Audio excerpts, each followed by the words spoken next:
ეხლა ლონდონიდან გვერდება კეტრინ პერეს შაქდამი. ის ირანის, იემენისა და რადიკალური მოძრაობების ექსპერტია. ასევე საგარეო ურთიერთობების ფორუმის აღმასრულებელი დირექტორი. კეტრინ, ჯერა თუ არა რომ ირანს ნამდვილად სურს ამ შეთანხმების გრძელვადიანად შესრულება თუ უბრალოდ დროს იგებს. რა თქმა უნდა, ჩვენ ჯერ კიდევ არ ვიცით ზუსტად რა არის ეს შეთანხმება. მაგრამ ზოგადად როგორ ფიქრობ, გააგრძელებს თუ არა ირანი, ესე ვთქვათ, ისრაელის განადგურებისა და ახლო აღმოსავლეთში გაფართოების დაპირების განხორციელებას, როგორც ზოგიერთი ისრაელელი მიიჩნევს? არც ერთი წამით ამჯერა, რომ ეს რეჟიმი გულწრფელია, ან რომ მათ სურთ რაიმე შეთანხმების მიღწევა ამერიკასთან, ისრაელთან ან საერთოდ ვინმესთან. მოусმინეთ, ფიქრობ, პრობლემა, რომელიც გვაქვს და ვურჩევდი არაბულ ქვეყნებსაც ეს გაითვალისწინონ ისაა, რომ იმ წამიდან, როცა ამ რეჟიმმა ჰორმუზის სრუტის დაკავების მუქარა გააქტიურა, ჩვენ გვაქვს პრობლემა, გლობალური პრობლემა. რატომ? რადგან როგორც კი ერთხელ გააკეთებენ რამეს, ისევ გააკეთებენ. მიხვდნენ, რომ ეს მუშაობს. და მიუხედავად პრეზიდენტი ტრამპის დაპირებებისა თუ მუქარისა, როგორც გინდათ შეხედოთ, რომ იმოქმედებდა და აიძულებდა მათ გაეხსნათ, ჯერ ერთი ეს ჯერ არ გაუკეთებია. ამას უსასრულო დიდი დრო დასჭირდა. და მიუხედავად იმისა, რამდენი სამხედრო იყო რეგიონში, ეს არაფერს შეცვლიდა. და ეს ნამდვილად უნდა გვაფიქრებდეს. ამ რეჟიმს მხოლოდ ერთი რამ ესმის. ამას უკვე ვთქვი და კიდევ ერთხელ ვიტყვი.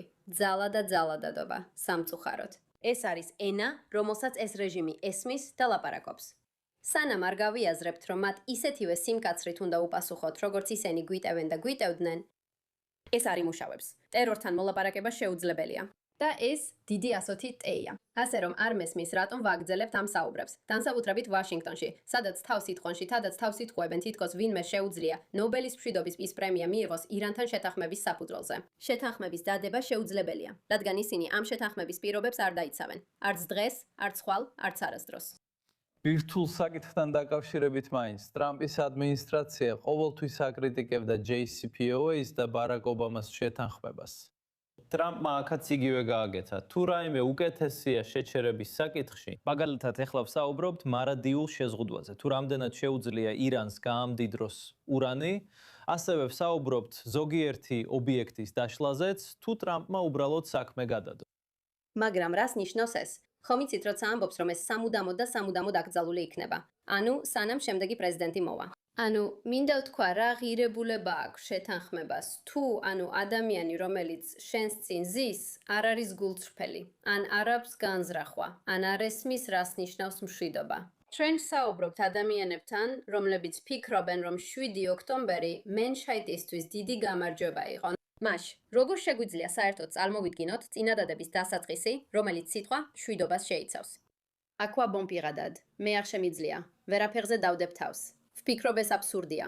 ვფიქრობ, რომ JCPOA კატასტროფა იყო. ეს შეთანხმება კატასტროფაა.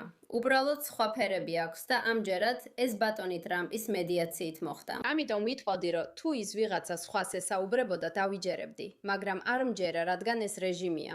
ასე რომ თუ გავითვალისწინებთ იმასაც, რომ დღეს ყველაფერს ირანის ისლამური რევოლუციის გუშაქთა კორპუსი მართავს, რა იმედი გვაქვს, რომ ნორმალურობას მივაღწევთ. ეს არასდროს მოხდება. ერთადერთი გზა არსებობს და ჩვენ გვავიწყდება ამ ისტორიაში ყველაზე დიდი მსხვერპლი ირანელები. 82 მილიონი ირანელი თავიანთ სიცოცხლეს რისკავენ ჩვენთვის. როცა ვამბობ ჩვენთვის, გულისხმობ გლობალურ საზოგადოებას, ჩვენს სურვილს, რომ ეს რეჟიმი აღარ არსებობდეს. ამ ადამიანებს ახლა ძალიან ძვირი ფასი მოუწევთ გადაიხადონ. მიუხედავად იმისა, რომ ჩვენ რეალურად არ ვსაუბრობთ კომპენსაციაზე. ქუვეითის, ბაჰრეინის, საუდის არაბეთის, არაბთა გაერთიანებული საამიროების წინააღმდეგ განხორციელებულ დარტყმებზე. ამ ადამიანებს ალბათ იმ სამოქალაქო პირებს, რომლებიც დაზარალდნენ და შესაძლოა დაიღუპნენაც, რადგან არ ვიცი რამდენი ადამიანი დაიღუპა, ბევრი დაშავდა. რას ვაკეთებთ კომპენსაციის თვალსაზრისით? ვპირდებით მათ, რომ ეს აღარ განმეორდება. თუ ველოდებით შემდეგ აიათოლას, რომელიც გადაწყვეტს, რომ დღეს იქნება ის დღე, როცა ისევ იგივე მოხდება. და რამდენად უნდა იყოს შეშფოთებული ისრაელი ამ შეთანხმების გამო და ზუსტად როგორ უნდა მოიქცეს მომავალ პრეზიდენტთან ან ამ პრეზიდენტთან, როცა საქმე ირანსა და ჰეზბოლას ეხება. მოусმინეთ, შეიძლება ძალიან არაპოპულარულ რაღაცას ვიტყვი, მაგრამ ჯერა რომ დროა ისრაელმა თავი დაიხსნას და გააკეთოს ის, რაც საჭიროა, რადგან არავინ ზრუნავს ჩვენს საუკეთესო ინტერესებზე. და ვფიქრობ, რომ თავს უკეთ მხოლოდ ჩვენი საზოგადოებისა და დიასპორის წყალობით ვგრძნობთ. და მგონია, რომ დროა ებრაელები მთელ მსოფლიოში გაერთიანდნენ ისრაელის გარშემო. მიუხედავად იმისა, მოსწონთ თუ არა ეს პრემიერ-მინისტრი. ეს არ არის მთავარი. მთავარი ისაა, რომ ჩვენ საფრთხის წინაშე ვდგავართ. ეგზისტენციალური საფრთხის.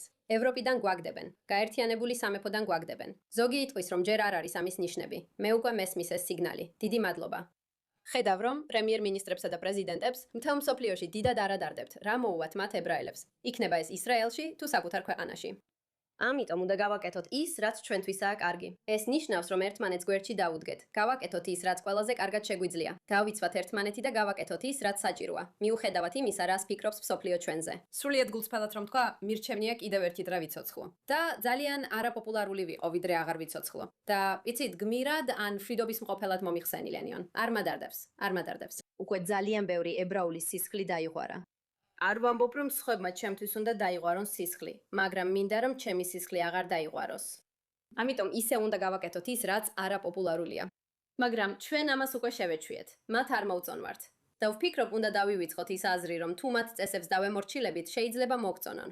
საქმე მოწონებაში არ არის, არასდროს მოვეწონებით. მოდით გულწრფელები ვიყოთ. რაც მინდა არის ის, რომ ჩვენი ეშინოდეთ იმ გაგებით, რომ თუ ისინი დაგვარტყამენ და ძლიერად დაგვარტყამენ, ჩვენ შეგვიძლია იგივე გავაკეთოთ და კიდევ უკეთესადაც.